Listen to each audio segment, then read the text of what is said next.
Hey guys, Sheri Richerson from experimentalhomesteader.com, exoticgardening.com, and SheriAnnRicherson.com. And I thought I'd show you what we have going on here today. These are some of the seedlings that I had planted that I showed you last week. You can see, I believe these are, let me look. Okay, these are the colarbis first.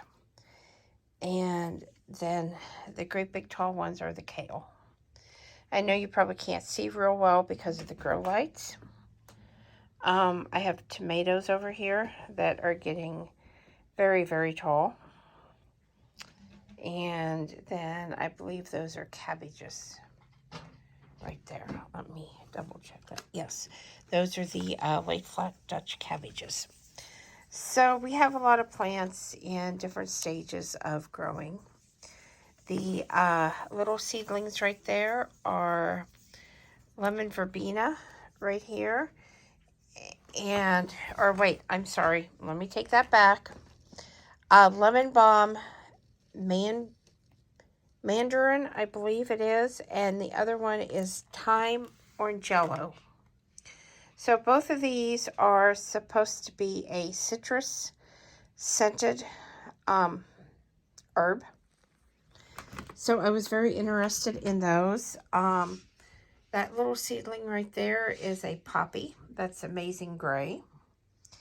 And the petunias are still just cracked open. They haven't actually started to grow yet, but I think they will really soon. Up here, these are seeds that I just started today. Oops. Sometimes when you mess with these lids, you really shouldn't. Anyway, I started 4 flats today in the Jiffy Peat pellets.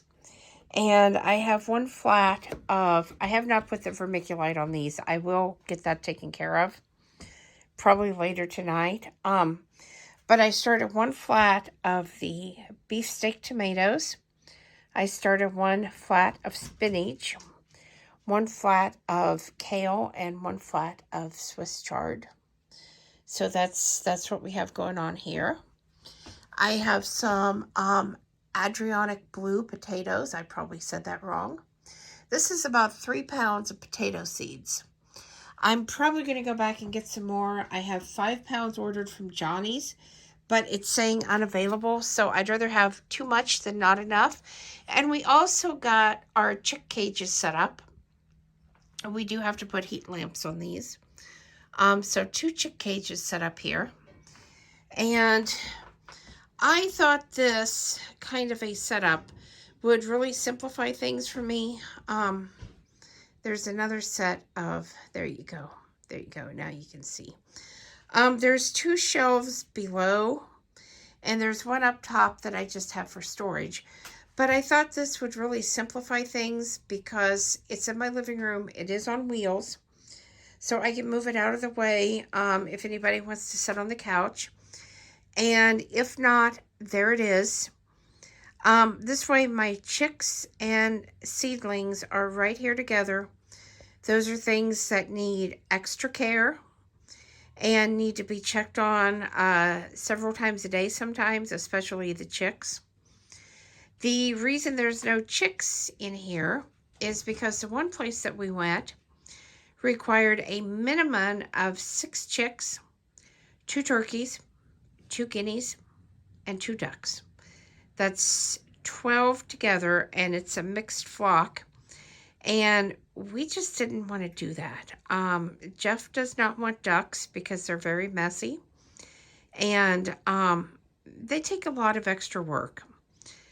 We would have loved to have the guineas and the turkeys, but we really don't want to do 12 right now, especially with having a hen that we think is broody. He said she was not on the nest tonight and the eggs were not covered. He did touch them yesterday, so I don't know if she got upset and gave up or what the situation is. She may have just been off the nest. But either way, we decided that we just really didn't want to do 12, and we really didn't want to do a mixed flock at this point. So then we went to Tractor Supply. Their minimum requirement is 4, but we really wanted some Easter eggers, and they did not have those. So I have the cages set up, and the lids, let me see if I can pull this down to show you. We have to retape these, but you can see there's screen for the lid. So that way they get plenty of air, but it keeps them from just being able to get on top of their food or water dish and fly right out. Because as they grow, they get to where they can fly, and they will do that.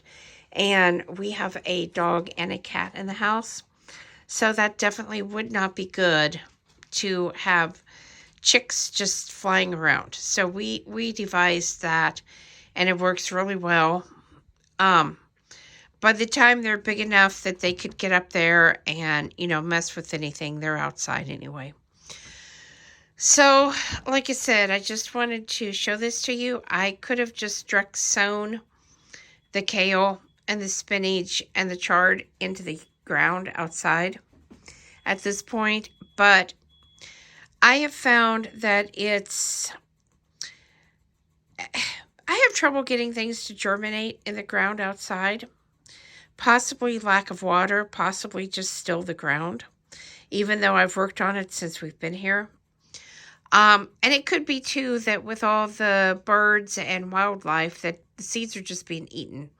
So I decided this year I was just going to germinate the stuff inside and then transplant it into the garden.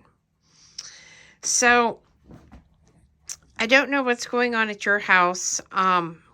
If you're getting ready with chicks and seeds for the garden and all of that, but that's what's going on here on our homestead. We are debating getting a couple Cornish hens this year so that Jeff can give it a try and see what he thinks about butchering. He didn't say either which way, but it's something that's definitely on our mind, because that's a way that we could kind of prepare for whatever's coming and put some food in the freezer. And that was also one of our drawbacks on the turkeys. He doesn't know how well he may do with butchering. Turkeys are a lot bigger. There's no place around here that we could take them and have it done. It would be a several-hour drive.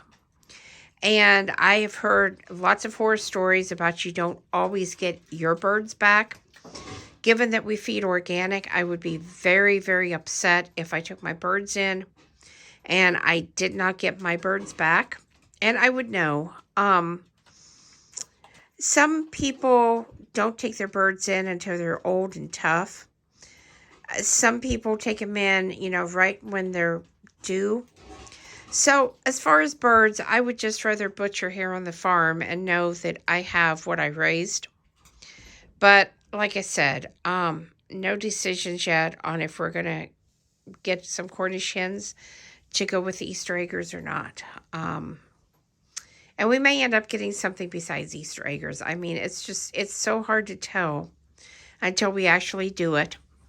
But something else that I wanted to show you here, I've got a mini feeder to put the grain in, the chick starter. And I've got the mini waterer. And instead of using shredded, I can't think of what it's called. Anyway, instead of using the shredded bedding that a lot of people use, I use newspaper for chicks. The reason for this is some chicks will try to eat that bedding, and it can get lodged in their throat and cause them to die. So I do newspaper. I find that it's a lot less wasteful because sometimes they only mess up the very top sheet. So I can roll it up and leave the bottom sheets there and just put a new top sheet on. I can compost it just like I would the bedding. So I'm not giving up anything, and I found by doing this that my chicks are a lot happier and healthier. So anyway, guys, please subscribe. Thumbs up, thumbs down, comments below. Thanks for watching and have a great night. We'll see you tomorrow with another daily vlog.